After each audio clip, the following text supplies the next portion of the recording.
Hello guys and welcome back to the channel. My name is Shashank and we will continue our series of Introduction to Digital Forensics.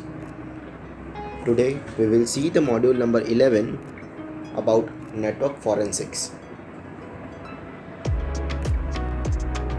In this module we will cover certain topics like network forensics, overview of network protocols, types of IDS, firewall, honeypot, types of network attacks, where to look for evidence, and many more other topics. So, what is network forensics? Network forensics is the process of identifying criminal activity and the people behind it. Network forensics can be defined as the sniffing, recording, acquisition, and the analysis of the network traffic and event logs in order to investigate a network security incident.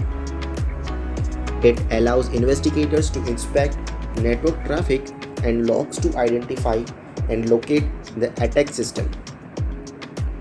Network forensics can reveal certain things like source of security incidents and network attacks, then the path of the attack, and the intrusion techniques used by the attackers. Network addressing scheme. There are two types of network addressing scheme, that is LAN addressing and internet addressing. Let's talk about LAN addressing. In LAN addressing, each node in LAN has MAC address that is factory programmed into its network interface card. Here, data packets are addressed to either one of the node or all the nodes. Now, internet addressing. Internet is a collection of LANs and or maybe and other networks that are connected with routers. Each network has a unique address and each node on the network has a unique address. So, an internet address is a combination of network and node address.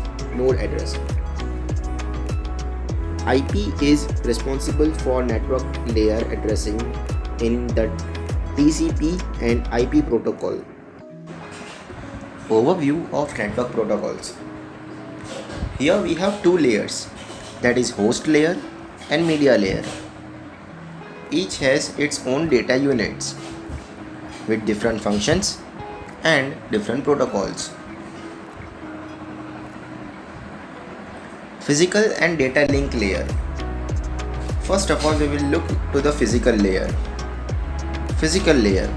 It helps in transmitting data bits over a physical channel.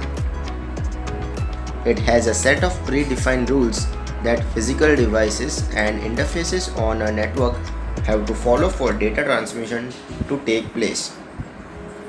Then comes the data link layer. It controls error in transmission by adding a trailer to the end of the data frame. Now we will look to the network layer and transport layer. First of all, network layer. It is responsible for sending information from the source to a destination address across various links. It adds logical addresses of the sender and receiver to the header of the data packet. Then comes the transport layer. The transport layer ensures the integrity and order of the message sent by the source to its destination. It also controls the error and flow control in the transmission. Now, intrusion detection system, that is IDS. An intrusion detection system gathers and analyzes information from within a computer or a network to identify the possible violations of security policy, including the unauthorized access as well as the misuse. An IDS is also referred to as packet sniffer, which intercepts packets traveling along various communication mediums and protocols, usually TCP and IP. The packets are analyzed after they are captured. An IDS evaluates a suspected intrusion once it has taken place and signals as an alarm. Now we will see the types of IDS, that is, types of intrusion detection system. First of all, network-based intrusion detection. Here, this mechanism typically consists of a black box that is placed on the network in the promiscuous mode, listening for patterns indicative of an intrusion. Then we have host-based intrusion detection. That is, this mechanism usually include auditing for events that occur on a specific host. These are not as common due to the overhead incurred by having monitor each system events. Then we have log file monitoring. These mechanisms are typically programs that parse log files after an event has already occurred, such as failed login attempts. Then we have file integrity checking. This mechanism checks for Trojan horses or files that have otherwise been modified, indicating an intruder has already been there. For example, we can say tripwire.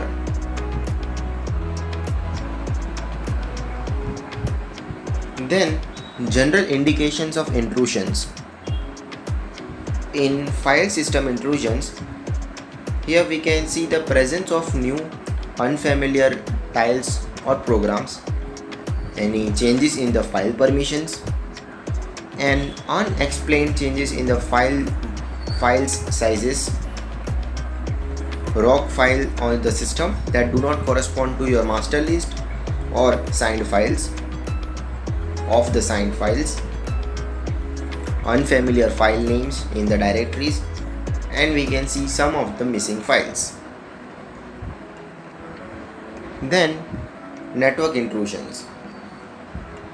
Repeated probe of the available services on the machines. We can see connections from unusual locations, repeated login attempts from remote host, and arbitrary data in log files, indicating an attempt at creating either a denial of service or a crash service.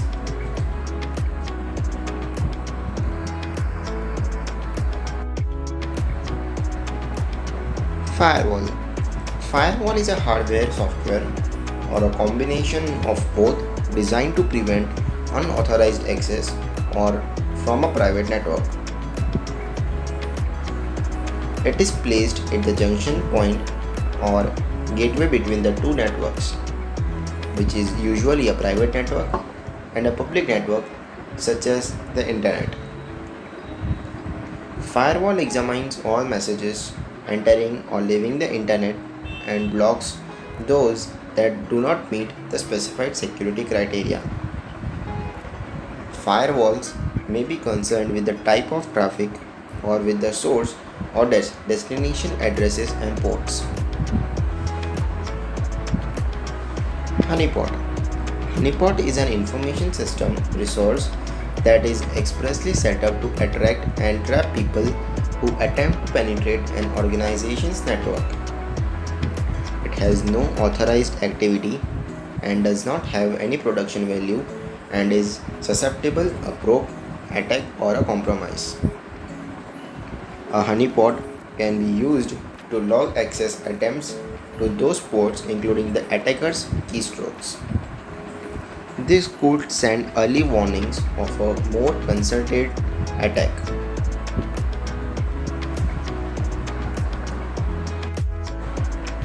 Network vulnerabilities. In these network attacks, we will see two types of vulnerabilities, that is internal network vulnerabilities and external.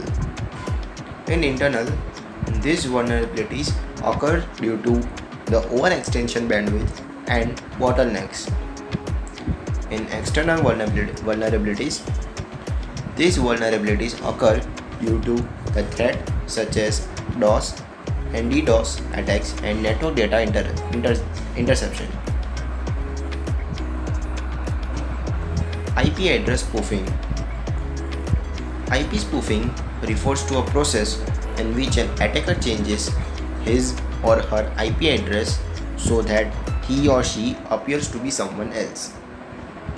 When the victim replies to the address, it goes back to the spoofed address and not to the attacker's real address. Man in the middle attack.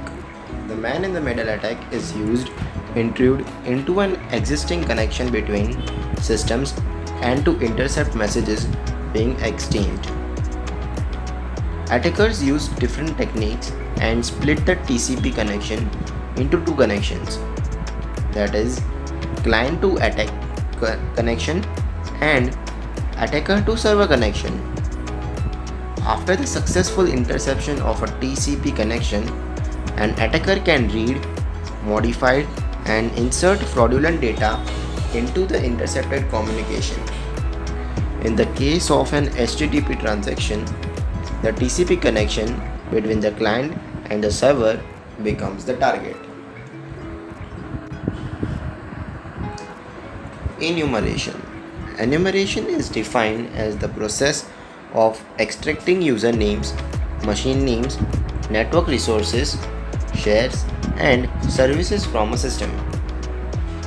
Enumeration techniques are conducted in an intranet environment. Types of information enumerated by intruders are like network resources and shares, users and groups, application and banners, and auditing settings. DOS attack. Denial of service, that is DOS, is an attack on a computer or network that prevents legitimate use of its resources. In DOS attack, attackers flood a victim system with non-legitimate service requests or traffic to overload its resources, which prevents it from performing intended tasks. Session sniffing. Attacker uses a sniffer to capture a valid session token called a session ID. Attacker then uses the valid token session to gain unauthorized access to the web server.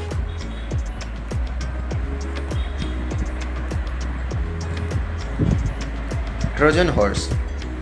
It is a program in which the malicious or harmful code is contained inside apparently harmless programming or data in such a way that it can get control or cause damage, such as ruining the file allocation table on a hard disk. With the help of a Trojan, an attacker gets access to the stored passwords in the Trojan computer and would be able to read personal documents, delete files, and display pictures, and or show messages on the screen.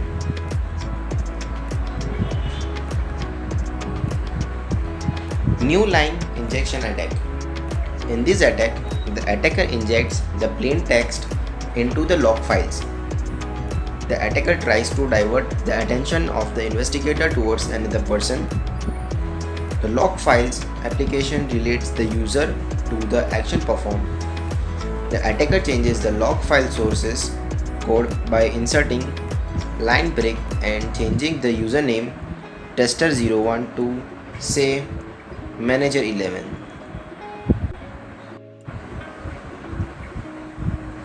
Separator injection attack.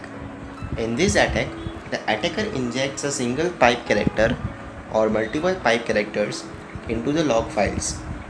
Some systems contain log files that have several data columns. These log files contain single lines of text files and data fields separated by pipe character. When the attacker injects single or multiple pipe characters, the previous values are replaced and shifted from one column to the next.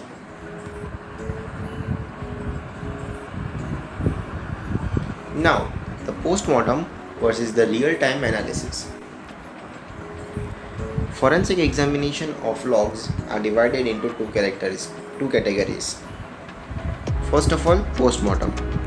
Postmortem of logs is done for the investigation of something that has already happened, and real-time analysis is done for ongoing process. Where to look for evidences? For evidences, use log capturing tools to capture log files of various devices and applications. Log files from the following devices and application can be used as evidence for network security incident like routers and switches, business applications, servers, desktops and mainframes, then intrusion prevention systems, databases, VPNs, firewalls, many more. Log capturing tool to manage engine event log analyzer. Event log analyzer is a web-based real-time event log and application log monitoring and management software. It collects, analyzes and reports event log from distributed system logs from distributed Unix host, routers, switches and other system logs devices. Application logs from IIS web server, IIS FTP server, MS SQL server, Oracle database server, DHCP Windows and DHCP Linux servers. Log capturing tool, that is GFI Event Manager. GFI Events Manager automatically processes and archives logs, collecting the information you need to know about the most important events occurring in your network. It supports a wide range of events types such as W3C, Windows events, syslog, SQL server and Oracle audit logs, and SNMP trap generated by devices such as firewalls, routers and sensors. Deletion of partition. Here we will see what happens when system users may accidentally delete useful partitions. When accidentally delete partitions in partition manager or disk management, then what happens is all data on that deleted partition or logical drive is lost. Then when accidentally delete partitions in the progress of Windows installation, then what happens is deleting a partition on a dynamic disk can delete all the dynamic volumes on the disk, thus leaving the disk in a corrupt state. When a hard drive partition is deleted, it does not mean deleting everything, just the partition that marks how the partition is set up. Deleted partition can be recovered as it is not originally deleted by using a software that establishes those parameters. Handling logs as evidence. Use multiple logs as evidence. Recording the same information in two different makes makes the evidence stronger. Firewall logs, IDS logs, and TCP dump output can contain evidence of an internet user connecting to a specific server at a given time. Avoid missing logs. When no log files exist, there is no way of knowing if the server got no hits, say it was offline for a day, or if the log file was actually deleted. Determine whether the server was running and online during the time for which log entries are not available by monitoring the server uptime records. Log file authenticity. An investigator can prove authenticity of log files if they are unaltered from the time they were originally recorded. If the server is compromised, investigators should move the logs of the compromised server. Move the logs to a master server and then to secondary storage media such as a DVD or a disk. Use signatures, encryptions, and checksums. To ensure that the log file is not modified, encrypt the log by using the public key encryption scheme. File signature makes the log files more secure. Use fsum tool MD5 to generate the hash code. Store the signature and hashes with the log. Store a secure copy in a separate location. Work with copies. Do not use original log files for analysis. Always work on copies. Ensure that the original logs are never touched to maintain the authenticity of the original log files. If you use log files as court evidence, you must present the original files in their original form. Chain of custody. As you move log files from server and later to an offline device, you should keep track of where the files goes. This can be done either through technical or non-technical methods such as MD5 authentication. And if want to do offline method, then maintain a proper document. Condensing log files. Log files can be stored by using a syslog, but the output of the syslog contains a large log files. It is difficult for forensic team to look for the important log entry. Log entries need to be filtered as per the requirement. The tools that can be used are Swedge and LogCheck.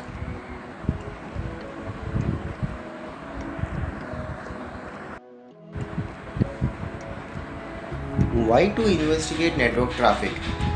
To know who is generating the troublesome traffic and where the traffic is being transmitted to or received from.